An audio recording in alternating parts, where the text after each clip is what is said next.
It's Dr. Alex Earle here, and it's Hump Day with Dr. Alex Earle at Pure Plastic Surgery. And this is the time I get to spend with you guys and talk about plastic surgery and answer all your questions, okay?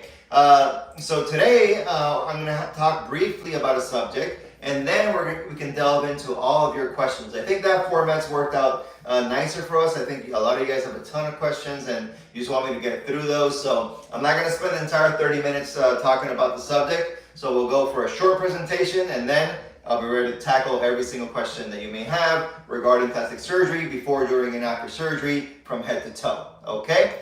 But the reason I want to talk about this today, which is the VASER, is because, and stay tuned, we're going to have an incredible before and after coming to you guys on Monday on a patient that I kind of somewhat recently did with the VASER, probably about 2 or 3 weeks ago. And her results have just been fantastic. I mean, the amount of skin retraction that she got with the VASER was really pretty remarkable. I almost don't want to post it because it's so good that everyone thinks they're going to get that. And like I said, every patient is different. How their skin reacts is different. Okay, so it's no guarantee that you're going to get the exact same result. But what I can tell you is this. I would have never been able to achieve what she got if I hadn't used the VASER. Okay? So let's get started there. We're going to do a little show and tell. So what is the VASER? Well, as you can tell, it's with a V, right? It's not a laser, so it's different. And why is it different? Because a laser uses light energy, and the VASER with the V uses ultrasound energy, or basically sound waves, okay? But it uses ultrasound energy. Because people also get confused, well, Dr. Earle, haven't you always been using the ultrasound? It's not ultrasound imaging. So these are two different things, okay? So VASER uses ultrasound energy, and the ultrasound that I use to see my cannula and see where I'm placing the fat, that is ultrasound imaging, right? So I use that to put an image on an iPad so I can turn a blind procedure to one where I can see and I can safely put the fat in the right space and avoid any potential for pulmonary embolism, okay? That's what I've been doing forever, well, since 2019, over 2,000 BBLs under ultrasound guidance, okay? So that's one thing. Now what I've been doing more recently, basically this year, and I think towards the end of last year and this year, maybe about 6 months now, is using this device, which is the VASER. And so this uses ultrasound energy. It's not something that you can see. It's something that you can feel and that you can hear, actually. So when you have the VASER out, you can actually hear the vibrations and the energy that it's emitting from the wand. And the wands are really super cool. I call it my lightsaber because you know how cool it is. So we have the VASER, and what are the advantages of the VASER? Like, why do we use this now? Okay, well, because it helps those ultrasound waves, that ultrasound energy does a couple of things. One is that it helps basically shake off the fat cells from the surrounding tissues. The technical term for those techies out there is called emulsify. So it helps emulsify the fat cells. Okay, what does that mean? It basically means it shakes them off, right? Shake it off, right? So it shakes off the fat cells from the surrounding tissues, which then makes them easier to remove with the liposuction. So like butter. That's right. It kind of comes out smooth like butter. And so think of it, it's like an additional step to your typical liposuction procedure, right? So liposuction typically has 2 steps, right? Step 1, you put in the tumescent fluid. Step 2, you do the actual liposuction, in which case here we use the micro or power assisted liposuction. Now this adds a step. So step 1, you put in the tumescent fluid, same as before. Step 2, you use the VASER device. Step 3, you do the liposuction, okay? So the VASER helps emulsify the fat, shakes off those fat cells. And what does that do? Well, it helps decrease inflammation because now the liposuction is a lot easier. I can use less aggressive cannulas, and I can put the suction lower. So I have to use basically less amount of energy with the liposuction to get the fat cells out, okay? So now with less aggressive cannulas and less suction, then there's less inflammation. That means there's less swelling. Typically, I've had reports from patients saying that there's less pain, and you have more fat removal. So because those fat cells have already kind of been shaken off, then they're easier to come out, and it comes out, like we just said, more like butter. So you have more fat removal, and of course less bleeding, right? We have a less aggressive cannula now, with less suction on it, and the fat cells have already been kind of, shaken off. So I have to do less, of my work with the arm, okay? And so all that then also leads to less bleeding overall. And here's the other part. So one is, the emulsifying of the fat cells, but the other thing that the VASER does is that it does impart a certain amount of heat, okay? So if you have this cannula and you have it on for a long time, it will get hot. That's why you need someone with experience to use the VASER. Okay? You go to some newbie, never used the VASER before, they could burn you. So you gotta be careful there, right? But the good news about it imparting heat is that then it helps with skin retraction, which is the other big thing. All right? The other big thing here. So the skin retracts better and it retracts smoother, and you have a much better look overall. And it helps especially when we really want skin retraction in specific areas, for like when we do high definition liposuction. So that's why the VASER is so important when we do our HD lipo or our pure total definer package, which has been a huge hit. You guys should really take advantage of that, okay? So for all those reasons, I'm really liking the VASER. Been using it for about 6 months. It is now mandatory, basically. All of my Lipo 360s and BBLs are all done with VASER. And it's not really like a choice now. Like before it was like, do you want to add on the VASER or not? No, it's not a choice. In the same way that using the ultrasound imaging for the fat transfer in the BBL is not a choice, the VASER is not a choice because I just think it's a lot better for the patient, right? It makes it a lot better for the patient, so we should definitely use it for all our patients. Same as the imaging makes it a lot safer for the patient, so it should definitely be used for all our patients, okay? It does add time to the procedure, unfortunately, though. Like I said, it's one extra step, so it's going to add probably at least about 30 minutes. It adds about 30 minutes to your procedure, okay, just so you're aware of that. All right. Oh, the other thing about the VASER, and I forgot to mention this, is that it helps if you're doing a secondary case in which you have some scar tissue or fibrosis. Well, the VASER helps kind of break up or break through that fibrosis to try to smooth things out for a better result. So if you're someone who's had fibrosis over a year, in which case then the non-invasive modalities are not really going to work, like wood therapy, massage, red light therapy, etc. And you need to go back to the OR to try to smooth out the fibrosis, then the VASER helps to smooth out fibrosis as well. Okay? It helps with fibrous tissue for the guys out there. Guys, remember, plastic surgery is okay for you too, all right? And one of the biggest plastic surgeries that guys do is for gynecomastia, right? When your chest is too big, right? And so that fat in that tissue tends to be more fibrous, more difficult to suction out, but not if you have the VASER. So in that case, for the gynecomastia surgery, the VASER is outstanding. No more having to cut and make incisions under your chest and things like that. When we use the VASER, we can do it without the big incisions and the big cutting. We can remove all the excess fat, and then that skin, because there's better skin retraction, kind of just drapes back, and then you have that nice flat chest like you were always meant to be. Okay? All right, so let's go to show and tell. I don't have the actual machine there, but honestly that just looks like a box, right? So just imagine a blue box, and that's what we connect this to. Okay? But this is the wand, okay, this is how the wand comes. Obviously it comes all sterile, so we can sterilize this whole thing. And then you connect this point here to the box, and this is what we're gonna end up holding. And then we have a kit, and I'm not sure you can see here the kit, but several things come in the kit, including different wands, okay? I'm gonna show you here the most popular one that we use, which is this one right here. It's the longer one with the 3 rings. The VASER has different rings, and that's a little bit more technical there, but the less rings it has, the more intense it is out of the tip of the wand, okay?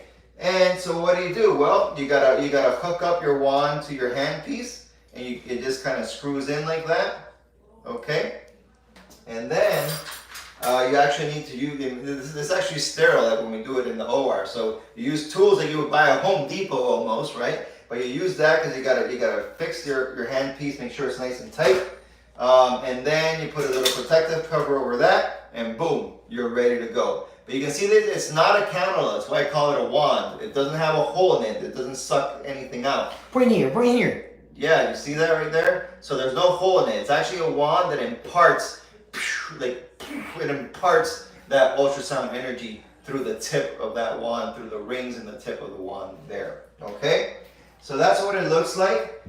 Because it does impart the heat, we have to use a special device at the skin level, okay? Little trocars that we put, once we make the skin incision, we put the little trocar at the skin level, and that helps protect the skin at the incision level from the wand so that it doesn't get damaged or burnt. So that's why we use these little trocars when we use the VASER, okay?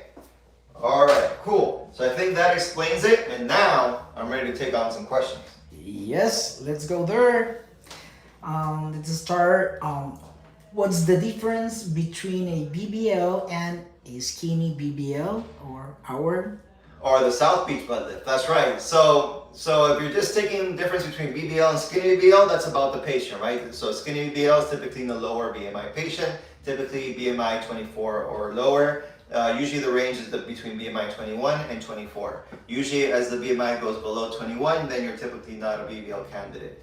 Now, how about though our basically our trademark signature skinny BBL, which is called the South Beach butt lift, has some important difference to your typical skinny BBL or BBL.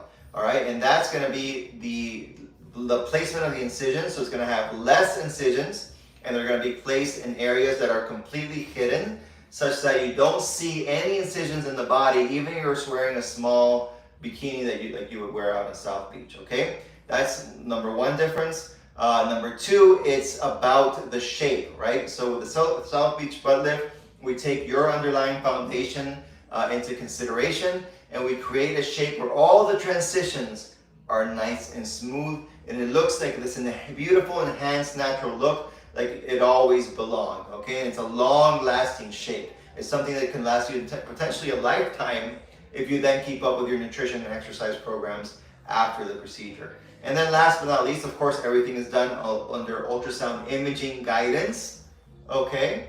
To make sure that we're placing the fat in that safe space to make it a safe BBL and reduce any risk of fat embolism. And today, the skinny BBL includes also the VASER. I'm sorry, not the skinny BBL, the South Beach butt lift. The SO BBL includes the VASER. Okay, Doug. There are four people asking just the same. It's weird. And okay. It's about the fat transfer to the breast. If you do it, and what do you think about it? Right, so it's not a procedure that I do very often. However, Dr. Vidal and Dr. Wigger do the fat transfer to the breast. And so if you want to have that procedure done here at Pure, I would certainly inquire with them, okay? And it's something that can be done, but you have to understand the limitations of it, okay? So when you do a fat transfer to the breast, first of all, you can't just put in as much fat as you want, okay? That fat, of course, has to survive, and the breast has less blood flow than, say, for example, the buttock area. So you can put in a lot more fat in the buttock than you can in the breast. Typically in the breast, you can only put in about 200 to maybe 300 cc's per side, and that's about it. Otherwise, that fat's not going to take, and then it's just going to become either fat necrosis or scar tissue or fatty cysts, which is not good, okay? And the other thing that you can't do is it doesn't alter the shape of the breast, okay? So in order to alter the shape of the breast, you have to do either a lift or place an implant. So that's why in my hands, I prefer to do either a lift or an implant or both, okay? And I don't so much do the fat transfer to the breast. How many massages do you recommend for a tummy tuck? Great question. So the tummy tuck, I do recommend post-tummy tuck lymphatic massage. You can start as soon as the next day. I typically recommend at least 10 in total after the surgery. The initial massages, say the first 5 or so, are going to be focus on the flanks and the waist area where we do the liposuction, and then also the lower back, where some of those muscles might tighten up after the procedure. And then after 2 weeks post-op, you can start doing some massage to the front belly area as well. Doug, do you offer live consultations with yourself? Yeah, of course we do. Now we have 3 different levels of consultations, each of course with a different cost, because it's all about how much time I'm spending with you guys, okay? But level 1 is our virtual consult, what we call the virtual consultation, which you do through our website, right? So you go to our website, you hit the button that says virtual consultation, you're gonna fill out a questionnaire, you're gonna send some photos, and then I will evaluate the questionnaire, evaluate the photos, formulate a treatment plan, and then you're gonna get a call from our patient care coordinator, and she will go over all of that with you, okay? That's option 1. Option 2 is a video consult, all right? So in the video consult, we sit, because a lot of you guys are coming from out of state, out of town, out of state, out of country, right? International patients as well. And so we can do a video consult. No need to fly all the way out here just for the consult part of it. And so we do the video consult. The cost for that is $250. But if you go ahead and book your surgery, that cost is going to go towards your surgery, okay? It goes towards the surgery. And then last but not least is an in-person consult right here in-house at Pure Plastic Surgery, which you can do in person live with me. I spend a lot of time with you here going over your goals and answering all your questions. And that does have a cost of $500, which again, if you decide to then go ahead and book your surgery, it will go towards your surgery. How do you know when drain tube can come out after surgery? So for a tummy tuck, I typically put in 2 drains, okay? And how do we know when they're ready to come out? Well, it depends on how much fluid is coming out of the drain, all right? So the drain bulb at the end has some markers where it tells you the volume of the fluid. And once it is less than 25 cc's of fluid that came out in a full day or an entire 24 hours, then it's ready to come out, okay? So if it's putting out more fluid than that, it's not quite ready. But once you get to that point, less than 25 cc's in 24 hours, it's ready to come out, to get pulled out. Okay, we have a question at YouTube. Question in YouTube? Yes. All right, nice. Why I'm still swollen after 8 months of getting a BBL? So every patient heals differently. And I'm gonna tell you right now, 8 months is not unusual. Every patient heals a little bit differently. It depends a lot on also like how many massages you got, how much compression were you using. It can depend on the diet, how much salt is involved in the diet, etc., etc. But what I can tell you is this. You can definitely still have swelling at 8 months, and it doesn't mean that there's something necessarily that's wrong, right? Doesn't mean like something was wrong or you had an infection or anything like that. While a lot of the swelling comes down, I would say in the first kind of 6 months, there can definitely still be some residual swelling, which can take up to a year to fully settle. Okay, are drains placed for VASER Lipo BBL? I like to use drains, and so not every surgeon does this. So why do I like to use a drain? I like to use a single drain in the lower belly area. And I just think that after the first day, it helps kind of control how much fluid is leaking out of the body. And it also helps the massage therapist kind of focus where they push the fluids when they do their massage. They kind of push it towards that drain, and then it comes out through the drain. And so they can do it in a way where they don't have to kind of reopen incisions or have to poke you with a needle or things like that. So I think it's a good way to create some access for the massage therapist to kind of push out all that excess fluid. And we keep it for the first 5 days. And then when you come in for that post-op day 5 visit, we then go ahead and remove the drain. Will you see a difference with the regular lipo versus VASER Lipo? Yeah, that's why we're doing it, and that's why I'm talking about this. Definitely, I 100% think that you're going to see a much better result when you do a VASER Lipo as opposed to just kind of your run-of-the-mill lipo or power assisted lipo. Okay, so that's why I've made it mandatory. So everyone that gets a lipo 360 or BBL with me, if you're booking now, it will have the VASER included. Now, those of you that booked with me a year ago, it's not going to be included, right? This is a more recent phenomenon. I know that's going to be the exact next question. They're going to be, Doc, I booked with you and I don't have the VASER. Well, that's because you probably did it over 6 months ago, okay? And I know, I book out really, really far away. I book out a year out, I book out months out. So if you want to add the VASER, okay, then certainly give us a call or contact your coordinator so that she can add that to you. But if you're booking now, then it's already going to be part of the package. Okay, after having body tied to the inner thigh, can another skin tightening procedure be done after body tight has healed? Yeah, certainly. So it depends on how much more tightening you need. So one option is to do body tight again. If you need like a significantly more retraction and you don't want to do like a thigh lift or anything like that, which is of course what we're trying to avoid in the first place.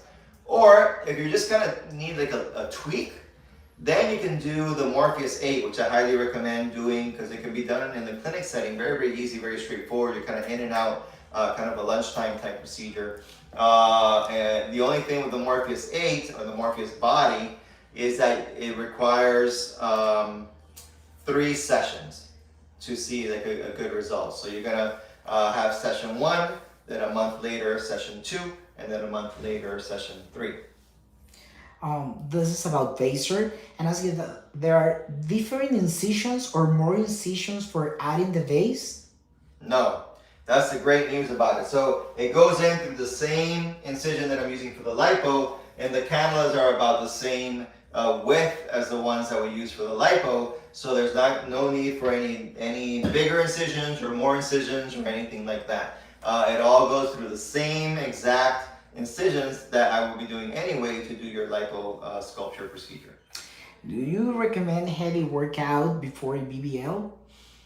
Yeah, I mean, you can work out before the BBL. It's not a problem working out before the BBL. I actually want you to be in your ideal shape before we do the BBL. So you would be in your ideal shape, and then of course we're going to do the procedure, and then you're going to have to stop, right? There's going to be no working out for these 6 weeks. And then after 6 weeks, then yes, you can come back and start working out again. And we're going to be recommending weight-based workouts. So after BBL, I do not recommend cardio. I don't recommend especially long cardio. I do recommend weight-based workouts. We're using body weight or actual weights. And I do recommend squats. Squats help a lot after BBL. Okay, do you do arm lipo and upper back lipo when doing a BBL? It can be added on, so it can be done, but these are what we call kind of additional or accessory procedures, right? So if you want to do your buffalo hump or that upper back, well, let me define that. When we say upper back, I regularly we do pretty much most of the back, almost 90 or not 95% of the back. But if you have that buffalo hump, which is all the way up here, kind of near the neck, that is what we consider an add-on. And so the upper back or the buffalo hump would be an add-on, and the arms would be considered an add-on as well. Other popular add-ons are the chin and the inner thighs. Can, well, this is almost the same, an arm lift and a BBL be done together, that combination? Not an arm lift, okay? Because when you're doing an arm lift, that's a surgical procedure, meaning that's a cutting procedure, right? You're removing the excess skin of the arm. And so now we then fall back into that Florida rule where we're doing a big cutting procedure such as an arm lift, then we can only remove 1,000 cc's via liposuction, and that's typically not enough for a full BBL, okay? So I don't combine an arm lift with the BBL, but we can combine either body tight to the arm or liposuction to the arm with the BBL. Okay, I have lost 100 pounds. What procedure would you recommend for the loose abdominal skin? And she also asked if we take care credit. Yeah, so we certainly take care credit. We take several financing options. So care credit is one. Also Alfea and also Cherry. People are loving the Cherry lately. And then what will I recommend? So to give you the best opinion, of course, it would be best if you send in that virtual consultation. Okay, so I can actually look at your photos, look at your history, look at your photos, and make my best recommendation. But just typically for someone who's lost 100 pounds, For the belly, we will recommend a tummy tuck. You'll most likely need what's called an extended tummy tuck that's going to go a bit around.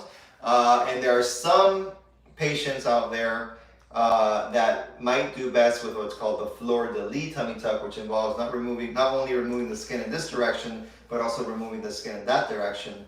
Now, the downside to the fleur-de-lis is that it does leave a scar that goes, across the belly. So not everyone wants to have that scar. So, like I said, most likely an extended tummy tuck, potentially a fleur-de-lis after losing 100 pounds. Okay.